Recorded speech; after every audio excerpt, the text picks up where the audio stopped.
এবং তুমি নাম জপের আদর্শ আচার্য রূপে সকলের হৃদয়ে বিরাজ করবে। তাই নাম জপ করতে গেলেই হরিদাস ঠাকুরকে জপ করতে হয় বাবা, চিন্তা করতে হয় হরিদাস ঠাকুরকে, কারণ তিনি নামে সিদ্ধি লাভ করেছেন।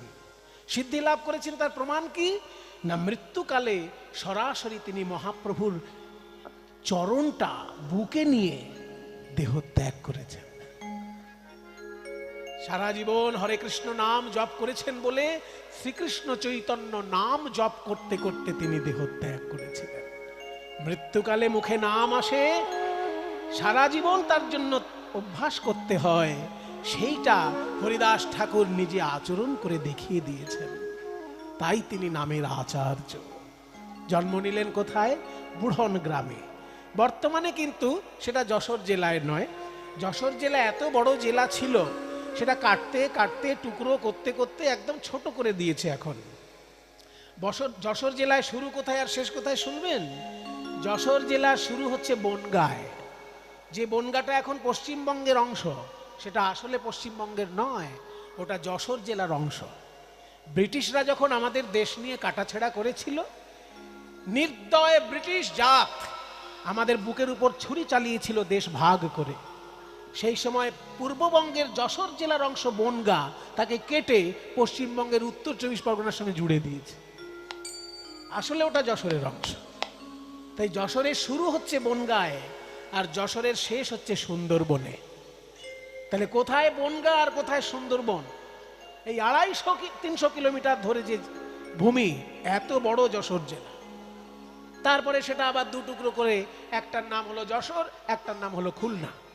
খুলনা নামটা পরে হয়েছে, গোটাটাই যশোর ছিল আগে। সেই জন্য পুরনো গ্রন্থে যশোর বলে লেখা আছে। এখন সেটা সাতক্ষীরার অন্তর্গত জায়গায় পড়েছে, হরিদাস ঠাকুরের জন্মস্থান বুড়ন গ্রাম। সেইখানে খান আতাউল্লাহর ঘরে জন্ম নিল ছোট্ট শিশু হারেস। কিন্তু সেই সময় তার এমন মহামারীতে সারা দেশ তখন বিভ্রান্ত হয়ে আছে। আমাদের চোখের সামনে যেমন আমরা মহামারী দেখেছি, সেই রকম একটা মহামারী তখন হয়েছিল। কাতারে কাতারে লোক মারা যাচ্ছে। ওই হারেসের বাবা মা দুজনই মারা গেল। সেই সময় হাবিবুল্লাহ কাজী, সেই এলাকার শাসক, তিনি ওই ছোট্ট শিশুটিকে কোলে করে নিলেন।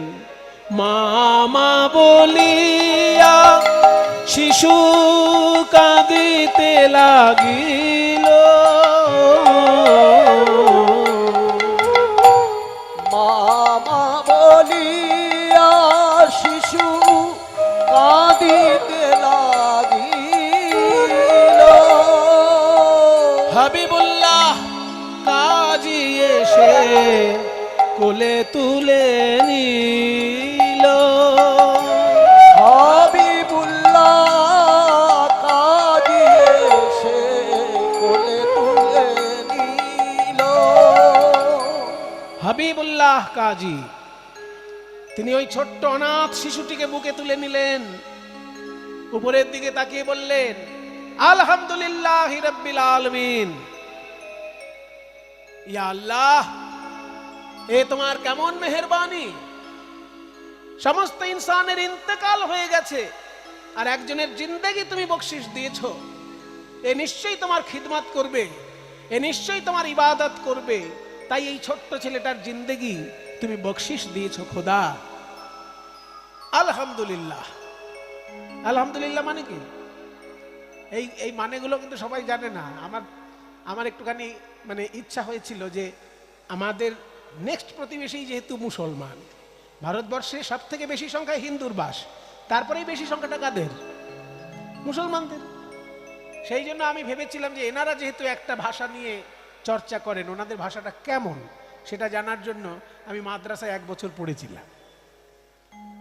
1 বছর মাদ্রাসায় আরবি আর কিছুটা ফার্সি, এই অল্প, ফার্সি খুবই কম, একটুখানি আরবি পড়েছি। তখন কিছু কিছু জানতে পেরেছিলাম। আলহামদুলিল্লাহ, আলটা বাদ দিন, ওটা একটা কি বলে প্রিপোজিশন টাইপের, ওটা থাকেই।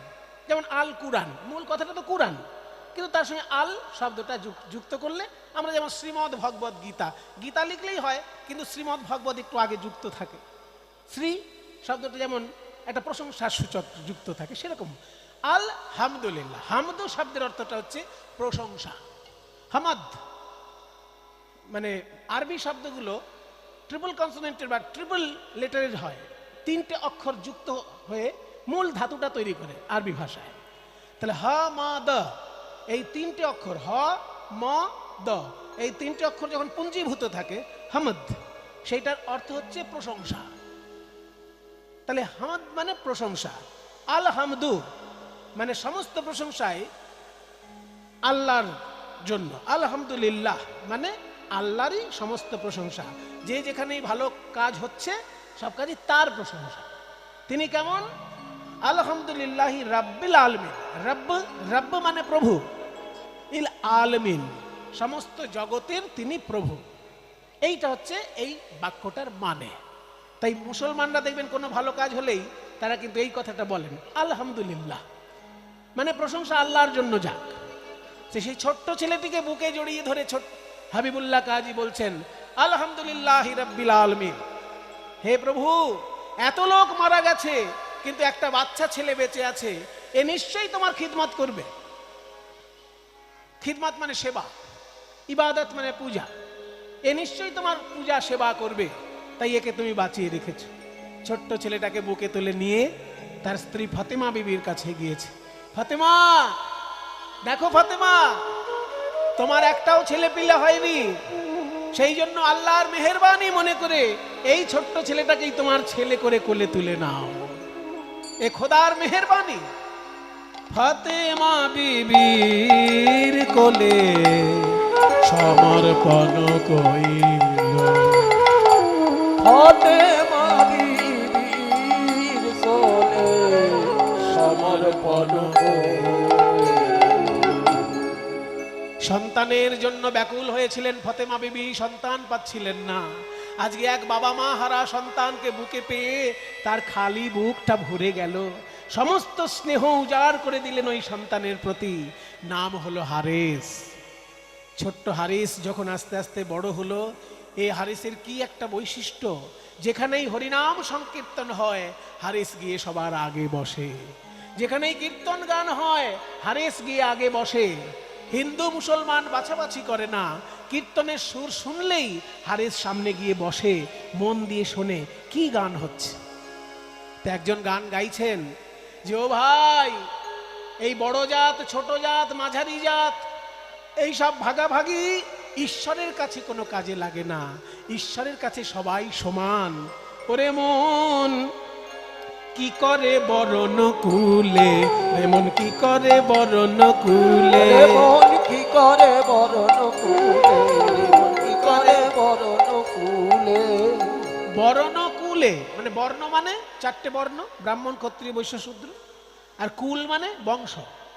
তোমার বংশ মর্যাদাতেই বা কি করবে, আর ওই বর্ণ ব্যবস্থাতেই কি করবে যদি হৃদয়ে ভক্তি না থাকে।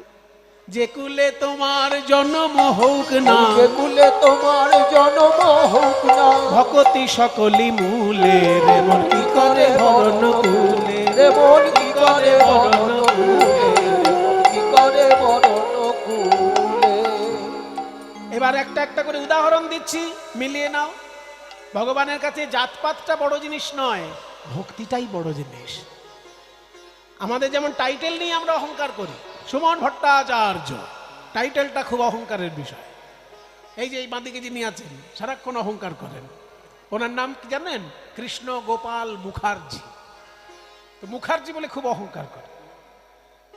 তাহলে এই যে টাইটেল নিয়ে আমরা অহংকারে ভুগছি, একজনের মুখার্জি, একজনের ঘোষ, একজনের বসু, একজনের মণ্ডল, একজনের দাস, এই সব টাইটেল আমাদের মধ্যে আছে। এই নিয়ে কে ছোট কে বড় এই ভাগাভাগিতে আমরা চলে গেছি। কিন্তু হনুমানের কি টাইটেল? হনুমান দাস না হনুমান ভট্টাচার্য? তাহলে হনুমান তো ভট্টাচার্যও নয়, দাস ঘোষ মিত্তিরও নয়। তাহলে সেই হনুমান রামচন্দ্রের সব থেকে বেশি প্রিয় ভক্ত হলো কি করে?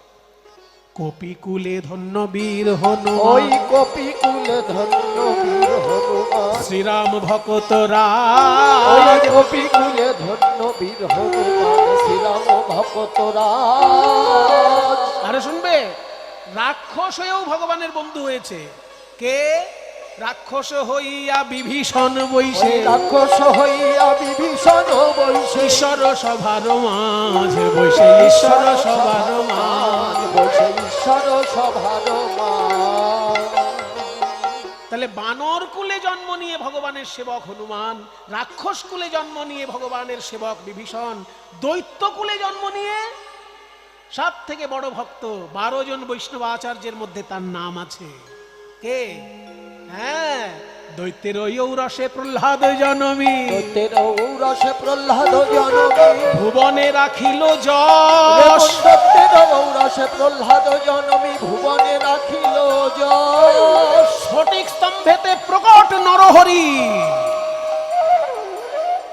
তার প্রতি কৃপা করে স্ফটিক স্তম্ভের মধ্যে ভয়াল ভয়ঙ্কর ভগবানের রূপ বেরিয়ে এলো, অর্ধেকটা সিংহ অর্ধেকটা মানুষ। হইলা যাহার বশ, ওই স্ফটিক স্তম্ভেতে প্রকট নরহরি, হইলা যাহার বশ। স্ফটিক স্তম্ভেতে প্রকট নরহরি, হইলা যাহার বশ। আরো বলবো, দেখো না কেমন সাধনা করিল গোকুলে গোপের নারী। ওই দেখো না কেমন ভজনা করিল দাঁড়াও, দাঁড়াও। গোপের নারী। ভগবানের আরো বন্ধু আছে, একেবারে ছোট জাতি জন্ম, একেবারে ছোট জাত, কিন্তু ভগবান তাকে বন্ধু করে বুকে জড়িয়ে ধরেছে, আর তুমি ভেদাভেদ করবে? দেখো না কেমন মিতালি করিল, ওই দেখো না কেমন মিতালি করিল গুহক চণ্ডাল, গুহক চণ্ডাল বরে। ওই দেখো না কেমন মিতালি করিল গুহক চণ্ডাল বরে। দেখো না কেমন মিতালি করিল গুহক চণ্ডাল বরে। বিদুরের বল কি বাকুল ছিল, বিদুরের বল কি বাকুল, গোবিন্দ খাইল যাহার ঘরে। ওই বিদুরের বল কি বাকুল ছিল, খাইল যাহার ঘরে। আর একটা কথা শোনো, বৃন্দাবনে হচ্ছে কৃষ্ণের লীলাভূমি, কিন্তু জয় কৃষ্ণ কেউ বলে না, সবাই বলে রাধে রাধে। কৃষ্ণ কৃষ্ণ বলে না কেউ, সবাই বলে রাধে রাধে। আর সেই রাধারানীর জাত কি? হ্যাঁ, দেখো না কেমন সাধনা করিল, দেখো না কেমন সাধনা করিল গোকুলে গোপের নারী। কেমন দেখো না কেমন সাধনা করিল গোকুলে গোপের নারী। জাতি কুলাচারে কি বল করিবে, সে হরি যে ভজে তারি। ওই জাতি কুলাচারে কি বল করিবে, সে হরি যে ভজে তারি। বৈষ্ণব পদাবলী এতক্ষণ পর্যন্ত শুধু দৃষ্টান্ত দিয়ে এলো, দৃষ্টান্ত দিয়ে এলো, এইবার সিদ্ধান্ত বলছে। এতক্ষণ দৃষ্টান্ত, এবার সিদ্ধান্ত। শ্রীকৃষ্ণ ভজনে সবে অধিকারী, কুলেরও গর্ব নাই। ওই শ্রীকৃষ্ণ ভজনে সবে অধিকারী, কুলেরও গর্ব নাই। কহে প্রেমানন্দ যে করে গর্ব, নিতান্ত মূর্খ সেই। ওই কহে প্রেমানন্দ যে করে গর্ব, নিতান্ত মূর্খ সেই। কহে প্রেমানন্দ যে করে গর্ব, নিতান্ত মূর্খ সেই। ছোট্ট হারেস উঠে দাঁড়িয়েছে। বাবা, আপনি এত সুন্দরভাবে বুঝিয়ে দিলেন, ছোট জাত বড় জাত নিয়ে আমরা সবাই ব্যস্ত হয়ে থাকি, কিন্তু ভগবান ব্রাহ্মণকেও যেমন হৃদয়ে ধরেছেন, তেমনি গুহক চণ্ডালকেও বুকে জড়িয়ে ধরেছেন। আবার মানুষের মধ্যেই পড়ে না, বানর কুলে জন্ম নিয়েছে হনুমান, তাকেও তিনি বুকে ধরেছেন। তাহলে তো ভগবানের কোনো ভেদাভেদ নেই। আমি তো মুসলমানের ছেলে, আমি কি হরিনাম করতে পারি? নিশ্চয়ই পারবে বাবা। জানো তো, ভগবানের কোনো ভেদাভেদ নেই, ভগবানের কাছে কোনো ভেদাভেদ নেই। কিন্তু আমাদের ভগবান আর আপনাদের ভগবান তো আলাদা। তাই নাকি? হ্যাঁ, তাই তো শুনি, সব সময় তাই শুনে অভ্যস্ত হয়ে গেছে। আমরা ভগবানকে আল্লাহ বলি, খোদা বলি, আর আপনারা কি কি সব বলেন, হরি কৃষ্ণ রাম, আরো কি কি আছে। শোনো বাবা, ভগবান এক, কিন্তু তার নাম বিভিন্ন। নাম নামকারী বহুধা নিজ সর্বশক্তিস্তত্রার পিতা। ভগবান এক, তার নাম অনেক। যেমন জল, কেউ জল বলছে, কেউ পানি বলছে, কেউ ওয়াটার বলছে, কিন্তু খাবার সময় সব একই জিনিস খাচ্ছে। কিন্তু কেউ আল্লাহ বলছে, কেউ হরি বলছে, কেউ গড বলছে, কিন্তু প্রণাম যখন করছে সব প্রণাম একটা জায়গাতেই যাচ্ছে। কিন্তু আবার কি কিন্তু? আপনারা তো মূর্তি পুজো করেন, আমরা তো মূর্তি মানি না। কত রকমের মূর্তি পুজো করেন আপনারা, আমরা তো একটাও মূর্তি মানি না। শোনো বাবা, জলকে যেমন গরম করলে জল নিরাকার ধোঁয়া হয়ে যায়, আবার জলকে ঠান্ডা করলে জল বরফ হয়ে যায়, ঠিক তেমনি ভগবানকে যদি কেউ যুক্তি দিয়ে খোঁজাখুঁজি করে তার কাছে ভগবান নিরাকার, আর ভগবানকে যদি কেউ ভক্তি দিয়ে আপন করতে পারে তার কাছে ভগবান মূর্তি ধারণ করে এগিয়ে আসে।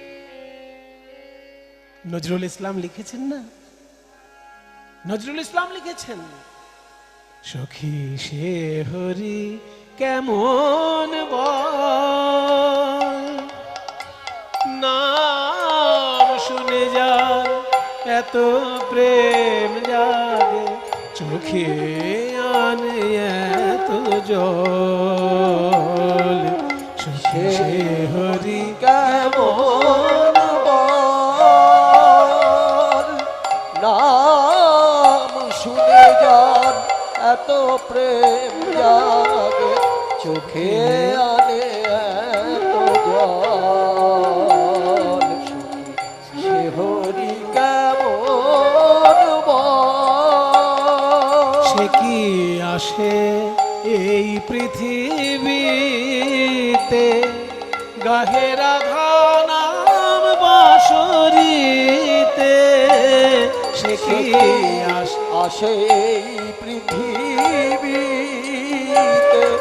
গাহে রাধা নাম বাঁশরীতে, যার অনুরাগে বিরহ যমুনা হয়ে ওঠে চঞ্চল, সখী সে হরি কেমন বল, নাম শুনে যার এত প্রেম জাগে, চোখে আনে এত জল, সে হরি কেমন বল।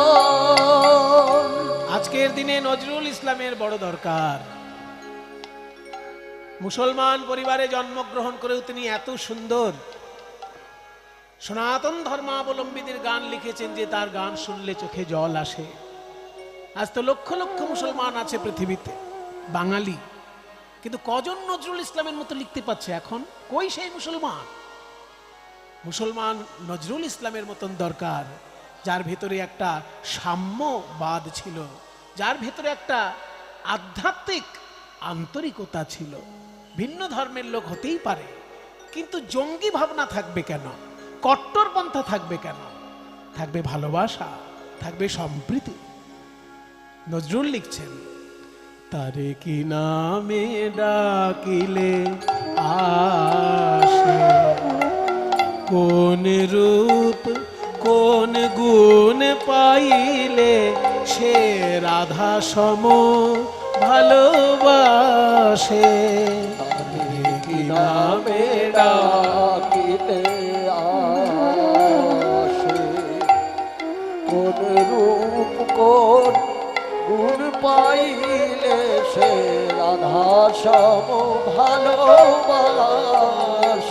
সখী শুনেছি সে নাকি কালো, জালে কেমনে সে এত আলো, সখী শুনেছি সে নাকি কালো, জালে কেমন সে এত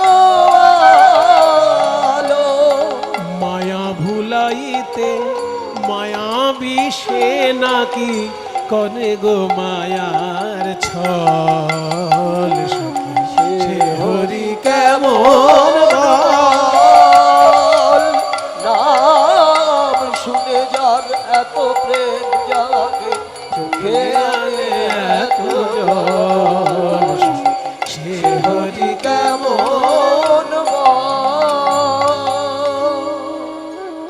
ছোট্ট ছেলে বলছে, তাহলে আমি হরি নাম করতে পারবো? নিশ্চয়ই পারবে। এক ঈশ্বর, ভারতবর্ষে তার নাম হরি, রাম, কৃষ্ণ, সৌদি আরবে তার নাম আল্লাহ, আবার জেরুজালেমে তারই নাম গড।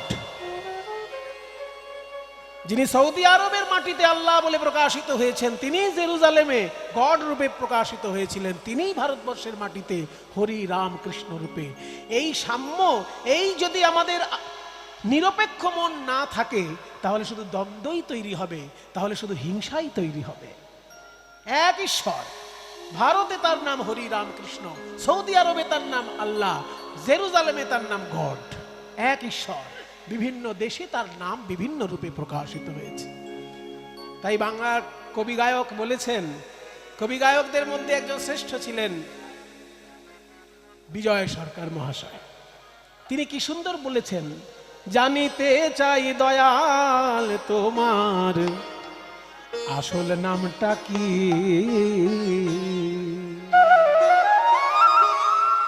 আমরা শত নামে ধরা ধামে,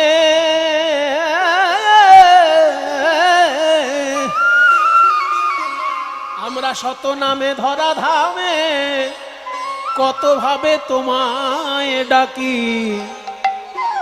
জানিতে চাই দয়াল তোমার আসল নামটা কি। জানিতে চাই দয়াল তোমার আসল নামটা কি। আমরা দয়াল রে কেহ তোমায় বলে ভগবান,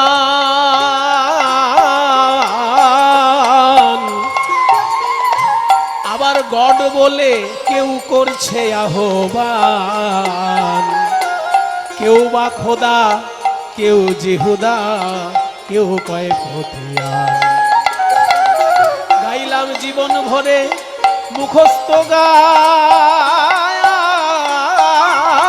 গাইলাম জীবন ভরে মুখস্থ গাইলাম জীবন ভরে মুখস্থ গান। যেমন বুলি শিখানো টিয়া পাখি, জানিতে চাই দয়া আসল নামটা কি। জানিতে চাই দয়াল তোমার আসল নামটা কি।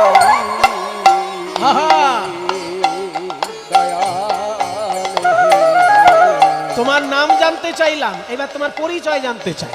পরিচয়, কেহ তোমায় পিতা মাতা কয়। যারা তারকেশ্বরে যায় তারা কি বলে ভগবানকে? ভোলে বাবা পার করেগা। তাহলে তারকেশ্বরে ভগবানের নাম বাবা। আবার যারা দক্ষিণেশ্বরে যায় তারা কি বলে? জয় মা কালী। তাহলে তারা মা বলছে ভগবান। কেহ তোমায় পিতা মাতা কয়, আবার মা যশোদা পুত্র বলে কেউ দেয় পরিচয়। সকলের সকলে আবার কারোর কেউ তো নয়। দয়াল তোমার আসল কি পরিচয়?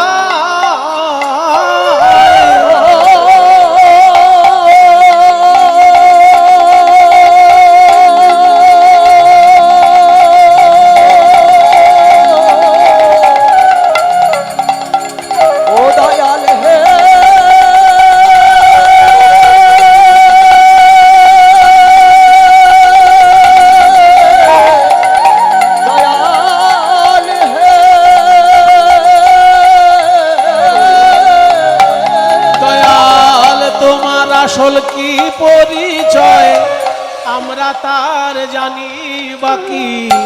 জানিতে চাই দয়াল তোমার আসল নামটা কি। জানিতে চাই দয়াল তোমার আসল নামটা কি। পাগল বিজয় বলে, পাগল বিজয় বলে মনের কথা কই।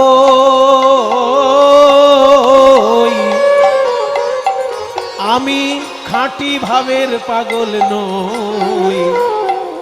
এই যে গন্ডগোল বেঁধেছে মনের মাঝে, কাজেই পাগল হই। আমার বুকে যা নাই মুখে তা কই। আমার বুকে যা নাই মুখে তা কই। আমার বুকে যা নাই মুখে তা কই। আমার বুকে যা নাই মুখে তা কই। আমার কাটা কান চুলে ঢাকি। জানিতে চাই দয়াল তোমার আসল নামটা কি। জানিতে চাই দয়াল তোমার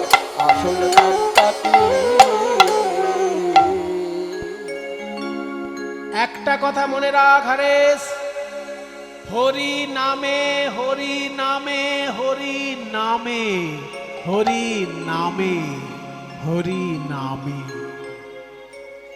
হরি নামে হরি নামে, এইটা জীবনে উপলব্ধি করতে হবে। এই কথা শুনে যখন সারা রাত্রির কীর্তন শুনে পরের দিন হারেস গরু চড়াতে গেছে, গরু অন্যের ফসল নষ্ট করেছে, আর পাড়ার লোক এসে হাবিবুল্লাহ কাজীকে যা তা বলে গেছে। এই যে কাজী সাহেব, লোকের বিচার করতে শুরু করেছেন, আগে ঘরের বিচার করুন। এই যে আপনার ছেলেকে দেখুন, পাড়া থেকে কুড়িয়ে এনেছিলেন মানুষ করবেন বলে, কিন্তু মানুষ হয়নি, ও একটা অমানুষ তৈরি হয়েছে। রাত্রির জায়গায় হিন্দুদের কীর্তন শুনে বেড়ায়। তোবা করুন, রাত্রির জায়গায় হিন্দুদের কীর্তন শুনে বেড়ায়। তা আপনার ছেলে হিন্দুদের কীর্তন শুনুক আর দোজাকে যাক, তাতে আমার কি? কিন্তু আজকে বলতে আসছি কেন জানেন? আপনার ছেলে হিন্দুদের কীর্তন শুনে বেড়াবে আর সকালবেলায় গরু চড়াতে গিয়ে মাঠে ঘুমোবে, আর সেই গরু আমার ধান নষ্ট করবে, এটা তো আমার ভালো লাগবে না। তাই বলতে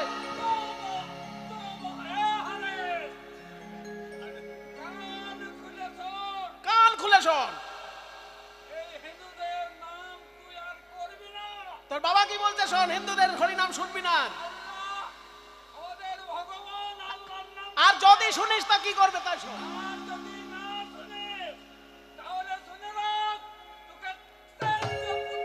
তেজ্য পুত্র করবে। এই এত সম্পত্তির কিচ্ছু পাবি না। হারেস মনে মনে ভাবল, এক ঈশ্বর, কোন দেশে তার নাম আল্লাহ, কোন দেশে তার নাম গড, কোন দেশে তার নাম কৃষ্ণ। মানুষ তাই নিয়ে ভেদাভেদ করছে, আর আজকে লোকে এসে যা তা কথা শোনাচ্ছে। আজকে আমি আর একবার পরীক্ষা করে দেখব হরি নামের মহিমা আছে কিনা। যদি হরি নামের কোনো মহিমা থাকে তাহলে জীবনে হরিনাম ভুলবো না, আর হরিনামের যদি মহিমা না থাকে জীবনে হরিনাম বলবো না। এই কথা শুনে সেদিনকেও কীর্তন শুনতে গেছে, আবার গরু চড়াতে গিয়ে ঘুমিয়ে গেছে। কিন্তু সেদিনকেও যে পরীক্ষা করবে বলেছে, তাই আশ্চর্য ঘটনা ঘটলো, কোনো গরু অন্যের ধান খেতে গিয়ে ধান নষ্ট করেনি, আর কোনো নালিশ কেউ করেনি ওই দিন। তাই হারেস মনে মনে ভাবছে, আমি আজ প্রমাণ পেলাম হরি নামে, প্রমাণ পেলাম হরি নামে, হরি নামে হরি নামে, আমি প্রমাণ পেলাম হরি নামে, এই হরি নামে হরি নামে, প্রমাণ পেলাম হরি নামে। ভগবানকে আমি কথা দিয়েছি, হরিনামের যদি কোনো মহিমা থাকে কোনোদিন হরিনাম ভুলবো না। কিন্তু আমার পালক পিতা হাবিবুল্লাহ কাজী, ওনার ঘরে বসে যদি আমি হরিনাম করি তাহলে লোকে বারে বারে ওনাকে কথা শোনাবে। তাই আমি এক কাজ করব, আমার সমাজ ত্যাগ করে, আমার পালক পিতার গৃহ ত্যাগ করে আমি পথে বেরোবো। জীবনে প্রমাণ পেয়েছি হরিনামের মহিমা, যাকে দেখব তাকে হরিনাম প্রচার করব। তাই রাতে হাবিবুল্লাহ কাজী যখন সপরিবারে ঘুমাচ্ছেন, হারেস গৃহত্যাগ করল। গৃহত্যাগ করে রাস্তায় যাকে দেখে তাকেই হাতে পায়ে ধরে বলে, ভাই আমি তো প্রমাণ পেয়েছি, তুমিও একবার হরিনাম বলো, তুমিও প্রমাণ পাবে। হরি বলো ভাই মুখে, হরি বলো ভাই মুখে, হরি বলো ভাই, হরি নাম বিনা জীবে, হরি নাম বিনা জীবে আর গতি নাই নাই নাই নাই। হরি বলো ভাই মুখে, হরি বলো ভাই মুখে, হরি বলো, হরি বলো, হরি বলো ভাই, হরি বলো, হরি বলো, হরি বলো ভাই, হরি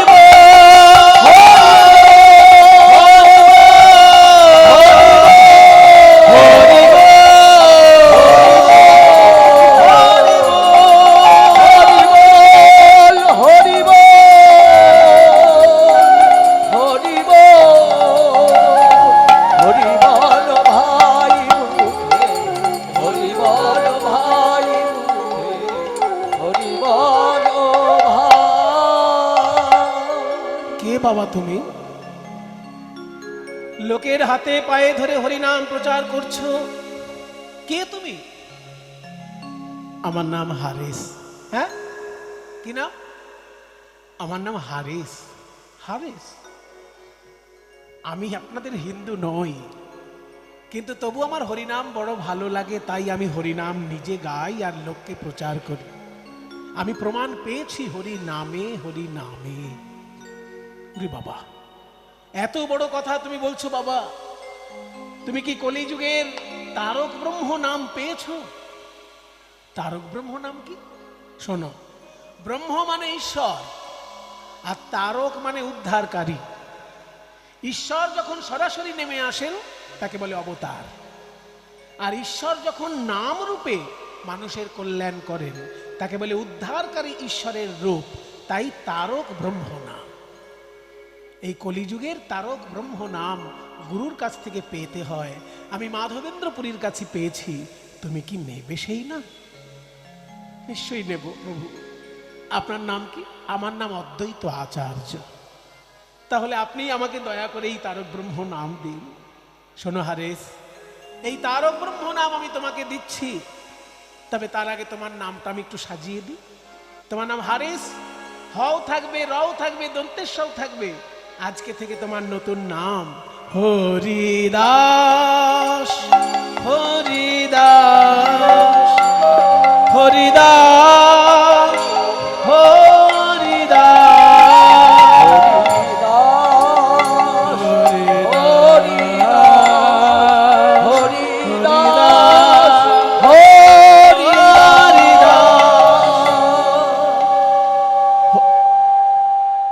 বলছি তাহলে তারক ব্রহ্ম নাম হরে কৃষ্ণ, হরে কৃষ্ণ, কৃষ্ণ কৃষ্ণ, হরে হরে, হরে রাম, হরে রাম, রাম রাম, হরে হরে।